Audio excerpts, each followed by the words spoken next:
Is the Capital One Venture X still relevant in 2025?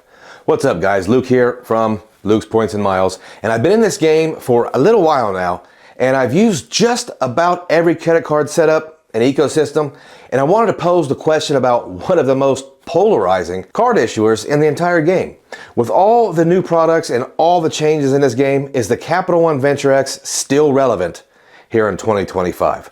Well, here's my short answer. Yes. I'm going to give you 5 reasons why here in 2025, the Capital One Venture X is not only still relevant, but it's still up there as one of the best travel cards you can hold.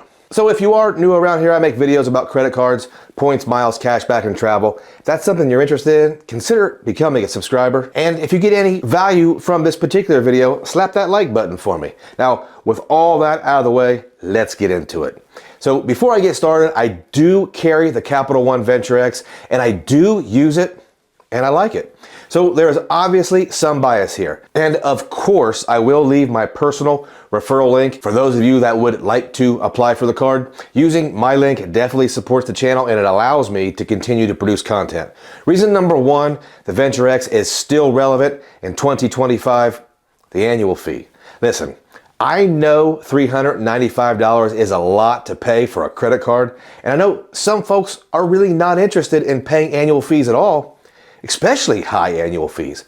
But $395 for a full service travel credit card in 2025 is a bargain. While none of these comparisons are apples to apples, your alternatives are pretty much the following. A $700 American Express Platinum card that we all know is going up to $800 or more very soon. You also have a very strong $550 annual fee Chase Sapphire Reserve, which I do admit is a great alternative, but that's about it as far as cards that provide everything you need to travel and travel in style. We're going to assume that you are somewhat familiar with the Venture X, so we're not going to do a full in-depth review. I do have those reviews on my channel if you are interested though. But as far as the annual fee, the card comes with a very easy to use $300 travel credit, which is actually just a coupon within the Venture Travel Portal. Now listen, I can already hear the belly aching because we're all taught that travel portals are evil and they cost way more than the alternative bookings. But let's keep it real. The Capital One Travel Portal has very competitive pricing, and you only need to use it once per year. If you can't do that, then guys, this game might not be for you. Maybe just stick with your City Double Cash and that'll be good for you. The card also grants the user a 10,000 Venture Mile bonus after your first year and every anniversary thereafter. The miles are great because they don't expire, and 10,000 Venture Miles should never be worth less than $100. So this card is what I definitely would consider annual fee net neutral, and it's fairly simple to get there. Very few hoops to jump through. And to sum this up, the Venture X has a very competitive annual fee that you can mitigate with very little trouble.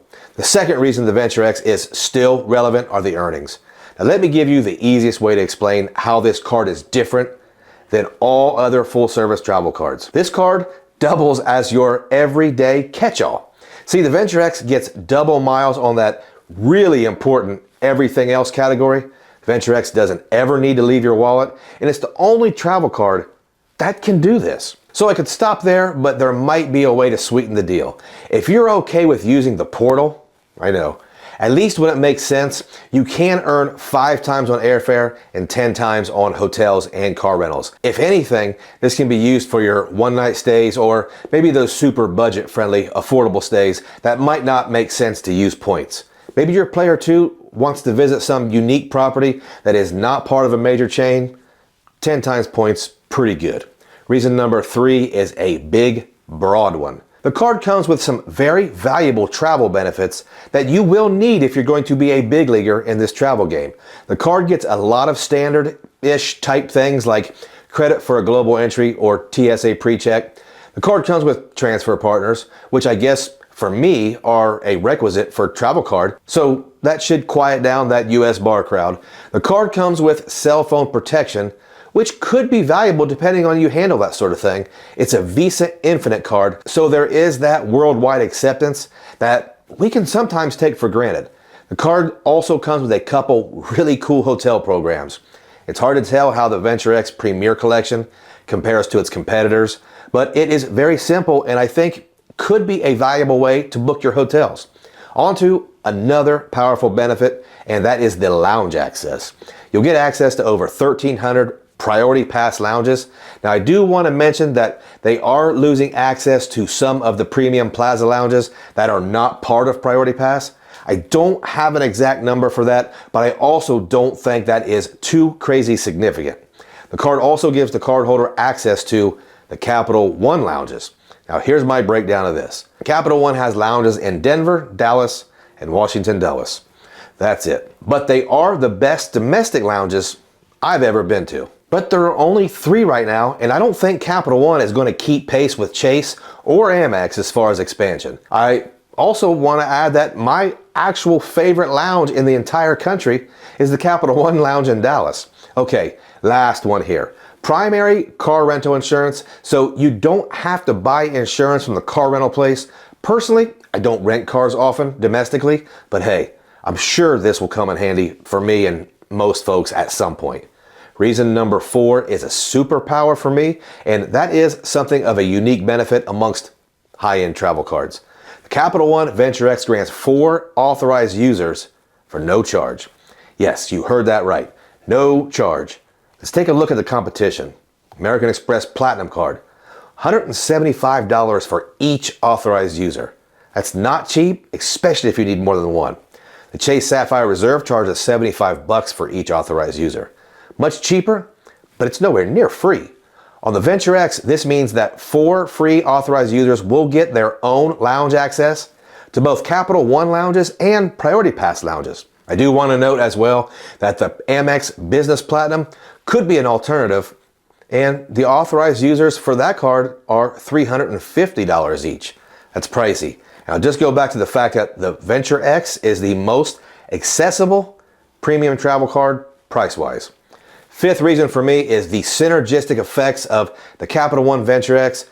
Very few of these travel cards are great on their own, so they all need help. The Venture X gets all the help it needs from just one no annual fee card, the Savor card. The Savor card, in my opinion, creates the best duo in the game, and that's great for those that don't want to hold a ton of cards. In comparison, most travel cards need both an earner card and a catch-all card to complete a 3-card setup, and since the Venture X, we already said, is also your catch-all, you only need 2 approvals, 2 new accounts, and 2 cards to worry about. Some more positive thoughts. Recently, we learned that Capital One will be acquiring Discover Card. That is significant because Discover consistently ranks high, very high, and a lot of times the highest amongst issuers in customer service, something Capital One might lack. It could also mean more products available, but we don't know that yet. Guys, there are more lounges scheduled to be open in the future, so slow progress is still progress. I don't want to sound like I'm piling it on, but I've been a Capital One customer for a long time, and they do have a very intuitive app and competitive products like high yield savings accounts. And they are also now offering Capital One offers. That is a shopping portal that earns venture miles. Right now I'm seeing things like Adidas at 20 times miles sometimes. That's a great way to earn some extra venture miles. Finally, guys, a lot of folks will say the cash value of the venture miles is 0.5 cents per point when you redeem for cash, but you can also redeem statement credit against any travel charges for 1 cent per point. So that's very easy to get a floor minimum value of 1 cent for your venture miles. If you don't have any travel purchases, then maybe we go back to that city double cash.